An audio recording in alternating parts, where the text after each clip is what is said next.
Hello, and thank you for watching Trainly Installs. Here is a more complete review of this LGB 2140 Krokodil. I've had to do quite a bit of work to this one. As with the other Krokodils, I used that same speaker box design and mounted the decoder on top of it. However, the customer wanted an ESU decoder. And I tend to install more Zemo decoders, so some of the logic is a little backwards to me with the ESU decoder, but I'm able to get it to work fully. I installed the ESU sound project for the GE66 or Series 1, aka the Krokodil. And I also used some MD Pantograph controls, which comes with their own little decoder, so it can actually run either in analog or otherwise. The pantograph controls allow the scissor pantographs to be able to function. So let's take a quick look. I'm going to move the camera here. Pop this open here. So underside, these are each of the pantograph motors. And then I also have some extra interior lighting. I had to do quite a bit of modifications for these pantographs to work. I had to cut holes in the roof and add the pins for the pantographs, and then into the body here. As you see, the decoder is mounted directly on top of the speaker box, which is buried in there under all the wires and so on. So this is kind of a unique install with the pantographs in that respect. I'm going to put this back down so we can take a further look at it. Make sure my pantograph are unlocked from messing around with it. That one's not locked, or locked still, so take a quick look here. See if I can, there we go. Like I said, had to make sure they're unlocked. Set that down. So with the ESU decoder, we've got a couple of different, I didn't really go through and rearrange sounds and function keys on this one. So ESU, when this sound project was set up, the sound is turned on with F1. And I played with this, I just never got it working the way I really wanted it to work. It's just that it automatically plays the pantograph raise and lower sound when you turn the sound on. And then F0 is your headlights. And I have the cab light come on with the headlights, and also change directions when you change directions.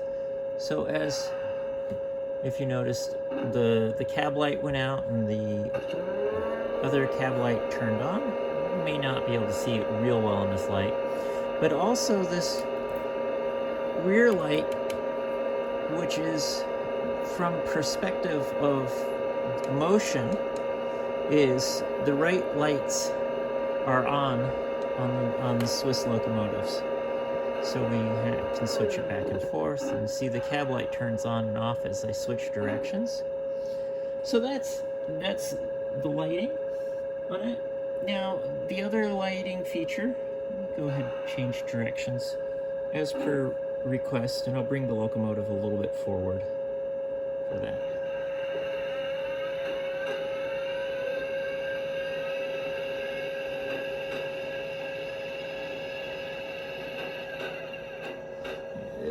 It also has interior lighting, and that one is turned on with should be function 20. I think I get a couple of things a little messed up. Should be function 24.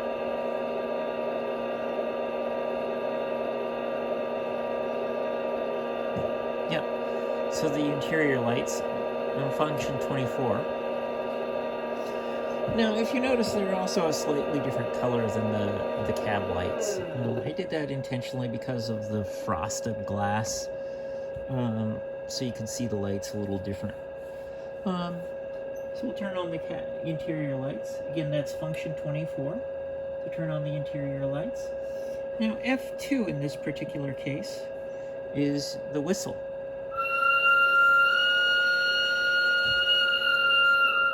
And with most ESU whistles, what they've set it up is that it plays as long as you have the key depressed. So I press the key and it locks on, and it plays for quite some time.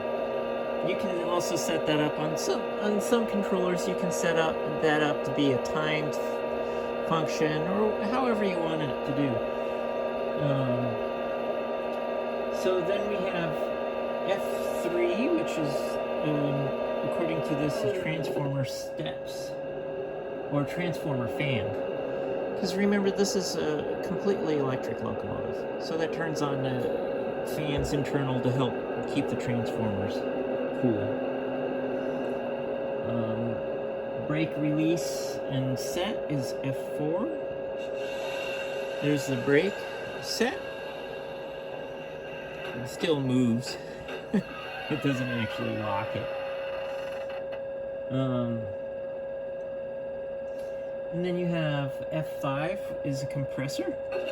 That's that noise. I have the random sounds turned on, generally by default. And then F6 is the shunting mode.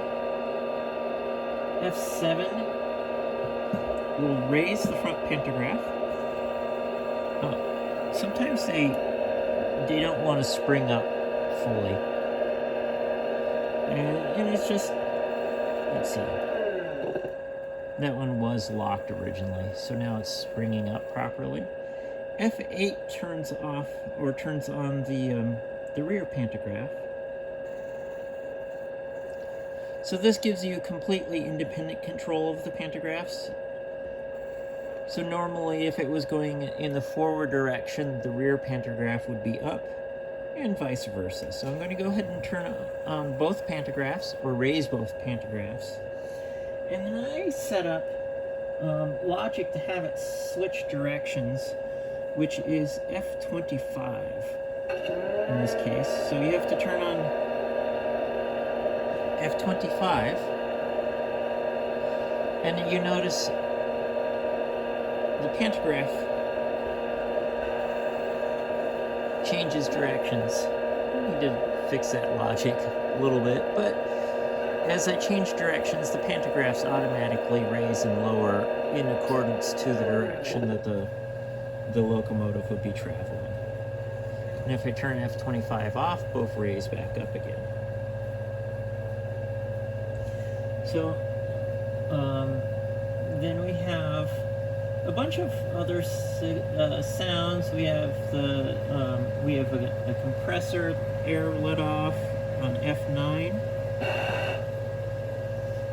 Then we have your classic conductor whistle. After the conductor whistle is you have a coupler clank, as if it's being coupled up with other cars. We have a sanding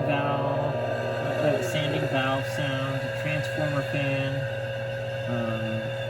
some rod clank, which is a good sound, especially with the crocodiles and their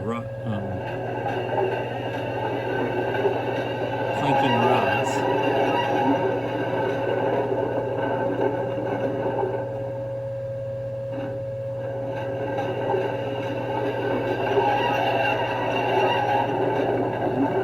And then, of course, let's see, the electric engine fan.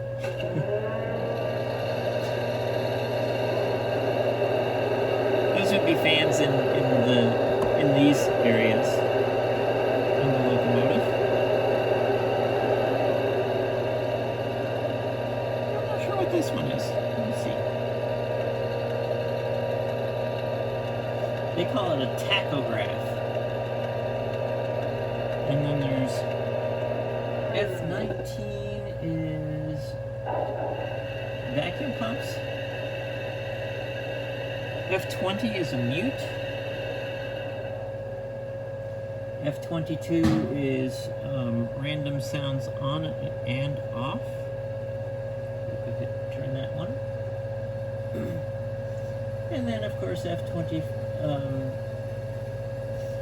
is now a curve squeal. So that's when it's moving, it has, let's see, plays that sound as if the flanges were rubbing against the curves.